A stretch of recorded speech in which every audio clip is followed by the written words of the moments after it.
Trade ਵਾਰ ਤੋਂ ਬਾਅਦ ਜਿਹੜਾ ਆਪਣਾ ਗੁਆਂਢੀ ਮੁਲਕ ਕੈਨੇਡਾ ਨੂੰ 51ਵੀਂ ਸਟੇਟ ਬਣਾਉਣ ਵਾਲੇ ਵੀ ਬਿਆਨ ਹਰ ਰੋਜ਼ ਆਉਂਦੇ ਰਹਿੰਦੇ ਆ। ਇਸੇ ਤਰ੍ਹਾਂ ਗ੍ਰੀਨਲੈਂਡ ਨੂੰ ਲੈ ਕੇ ਵੀ ਪ੍ਰੈਜ਼ੀਡੈਂਟ ਟਰੰਪ ਹੁਣੀ ਬਿਆਨ ਦਿੰਦੇ ਰਹਿੰਦੇ ਆ ਵੀ ਜਾਂ ਤਾਂ ਪਿਆਰ ਨਾਲ ਰਲ ਜਾਓ ਤੇ ਜਾਂ ਫਿਰ ਅਸੀਂ ਕੁਛ ਕਰਾਂਗੇ। ਪਰ ਗ੍ਰੀਨਲੈਂਡ ਦੇ ਵਿੱਚ ਹੁਣੇ ਇਲੈਕਸ਼ਨ ਹੋ ਕੇ ਹਟੀ ਆ ਤੇ ਉੱਥੇ ਵੀ ਉਹੀ ਪਾਰਟੀ ਜਿੱਤੀ ਆ ਜਿਹੜੇ ਟਰੰਪ ਉਹਨਾਂ ਨੂੰ ਕਹਿੰਦੇ ਵੀ ਨਹੀਂ ਤੁਹਾਡਾ ਬਹੁਤ ਬਹੁਤ ਧੰਨਵਾਦ, ਅਸੀਂ ਆਪਣਾ ਆਜ਼ਾਦ ਮੁਲਕ ਹੀ ਜਿਹੜੇ ਠੀਕ ਹੈਗੇ ਆ, ਥੈਂਕਸ ਬਟ ਨੋ ਥੈਂਕਸ। ਬਾਰ-ਬਾਰ ਯੂਐਸ ਦੇ ਪ੍ਰੈਜ਼ੀਡੈਂਟ ਵੱਲੋਂ ਆਰਕਟਿਕ ਆਈਲੈਂਡ ਜਿਹੜਾ ਗ੍ਰੀਨਲੈਂਡ ਆ ਉਹਨਾਂ ਨੂੰ ਇਹ ਕਹਿਣਾ ਵੀ ਤੁਹਾਡਾ ਜਿਹੜਾ ਅਸੀਂ ਇਕਨੋਮਿਕ ਕੋਰੀਸ਼ਨ ਕਰਾਂਗੇ ਜਾਂ ਮਿਲਟਰੀ ਫੋਰਸ ਯੂਜ਼ ਕਰਾਂਗੇ ਜਾਂ ਤੁਸੀਂ ਸਾਡੇ ਨਾਲ ਰਲੋ ਤੁਹਾਨੂੰ ਫਾਇਦਾ ਹੋਊਗਾ।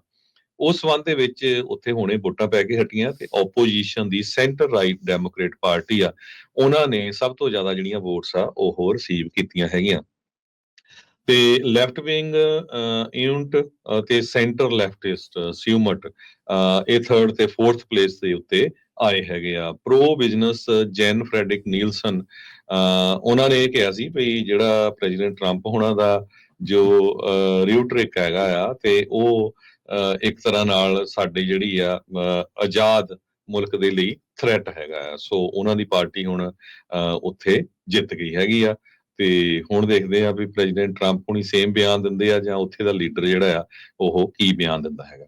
ਜੀ ਟਰੰਪ ਉਹਨਾਂ ਨੇ ਕਿਹਾ ਵੀ ਇਹ ਬੜਾ ਇੱਕ ਅਹਿਮ ਥਾਂ ਆ ਗ੍ਰੀਨਲੈਂਡ, ਜਿੱਥੇ ਖਣਿਜ ਦੇ ਨਾਲ ਜਿਸ ਤਰੀਕੇ ਦੇ ਨਾਲ ਇਹਦੀ ਮਿਲਟਰੀ ਪੋਜੀਸ਼ਨ ਵੀ ਬੜੀ ਅਹਿਮ ਆ ਅਮਰੀਕਾ ਦੇ ਲਈ। ਸੋ ਨੈਸ਼ਨਲ ਸਿਕਿਉਰਿਟੀ ਦਾ ਹਵਾਲਾ ਦਿੰਦੇ ਹੋਏ ਉਹ ਗ੍ਰੀਨਲੈਂਡ ਨੂੰ ਆਪਣੇ ਅੰਡਰ ਲੈਣਾ ਚਾਹੁੰਦੇ ਆ, ਉਸ ਕੰਟਰੋਲ ਨੂੰ ਜਿਹੜਾ ਉਹਦੇ ਉੱਤੇ ਕਰਨਾ ਚਾਹੁੰਦੇ ਆ। ਗ੍ਰੀਨਲੈਂਡ ਹੈ ਤਾਂ ਸੈਲਫ ਗਵਰਨਿੰਗ ਰੀਜਨ, ਪਰ ਇਹ ਡੈਨਮਾਰਕ ਦੇ ਅੰਡਰ ਜਿਹੜਾ ਉਹ ਆਉਂਦਾ ਹੈਗਾ ਆ। ਦਬਾਅ ਕਹਿੰਦੇ ਵੀ ਉਹਨਾਂ ਉੱਤੇ ਖਾਸਾ ਗ੍ਰੀਨਲੈਂਡ ਦੇ ਉੱਤੇ ਪਾਇਆ ਜਾ ਰਿਹਾ ਸੀ।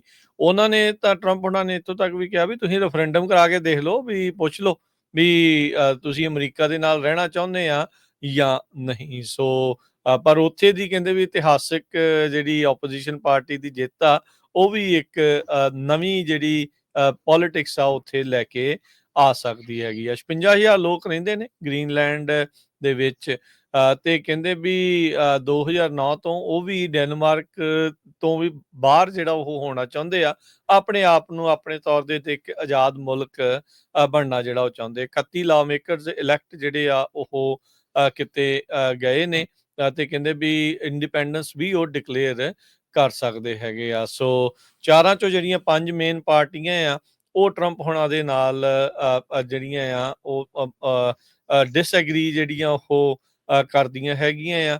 ਇੱਥੋਂ ਤੱਕ ਕਿ ਉਹ ਇੰਡੀਪੈਂਡੈਂਸ ਦੇ ਮਾਮਲੇ ਦੇ ਵਿੱਚ ਇਕੱਠੀਆਂ ਕਹਿੰਦੀਆਂ ਤਾਂ ਹੈਗੀਆਂ, ਪਰ ਕਿੱਦਾਂ ਤੇ ਕਿਵੇਂ ਹੋਊਗੀ ਉਸ ਚੀਜ਼ ਦੇ ਉੱਤੇ ਉਹਨਾਂ ਦੀ ਅਪਰੋਚ ਅਜੇ ਇਕੱਠੀ ਜਿਹੜੀ ਉਹ ਨਹੀਂ ਹੋ ਰਹੀ। ਸੋ ਕਾਫੀ ਕੁਛ ਜਿਹੜਾ ਹਰਜੋਤ ਸਿੰਘ ਜੀ ਉਥਲ ਪੁਥਲ ਪੂਰੀ ਦੁਨੀਆ ਭਰ ਦੇ ਵਿੱਚ ਨਾਲ ਚੱਲ ਰਹੀ। ਇੱਕ ਆਪਾਂ ਯੂਕਰੇਨ ਵਾਲੀ ਖਬਰ ਕਰਕੇ ਉਸ ਤੋਂ ਬਾਅਦ ਇਮੀਗ੍ਰੇਸ਼ਨ ਦੇ ਨਾਲ ਬਹੁਤ ਇੰਪੋਰਟੈਂਟ ਖਬਰਾਂ ਆ, ਇਸੇ ਤਰ੍ਹਾਂ ਸਾਡੇ ਨਾਲ ਜੁੜੇ ਰਹੋ। ਕਾਫੀ ਇੰਪੋਰਟੈਂਟ ਖਬਰਾਂ ਆਪਾਂ ਇਮੀਗ੍ਰੇਸ਼ਨ ਦੇ ਨਾਲ ਤੁਹਾਡੇ ਨਾਲ ਸਾਂਝੀਆਂ ਕਰਨੀਆਂ। ਯੂਕਰੇਨ ਦੇ ਸੰਬੰਧ ਦੇ ਵਿੱਚ 30 ਦਿਨਾਂ ਦਾ ਸੀਜ਼ ਫਾਇਰ ਜਿਹੜਾ ਪ੍ਰਪੋਜ਼ਲ ਯੂਕਰੇਨ ਨੇ ਅਮਰੀਕਾ ਦੇ ਨਾਲ ਰਲ ਕੇ ਕੀਤਾ ਹੈਗਾ, ਜਿਹਦੇ ਵਿੱਚ ਯੂਕੇ ਨੇ ਕਾਫੀ ਵਧੀਆ ਰੋਲ ਨਿਭਾਇਆ ਹੈਗਾ ਤੇ ਉਹ ਹੁਣ ਪ੍ਰਪੋਜ਼ਲ ਆ ਜਿਹੜਾ ਸੈਕਟਰੀ ਆਫ ਸਟੇਟ ਮਾਰਕੋ ਰੂਬੀਓ ਹੁਣੀ ਡਿਸਕਸ ਕਰ ਰਹੇ ਹੈਗੇ ਆ ਰਸ਼ੀਆ ਵਾਲਿਆਂ ਦੇ ਨਾਲ ਤੇ ਉਹ ਤੋਂ ਕੀ ਆਂਦਾ, ਰਸ਼ੀਆ ਦੀ ਕੀ ਪੋਜੀਸ਼ਨ ਰਹੂਗੀ।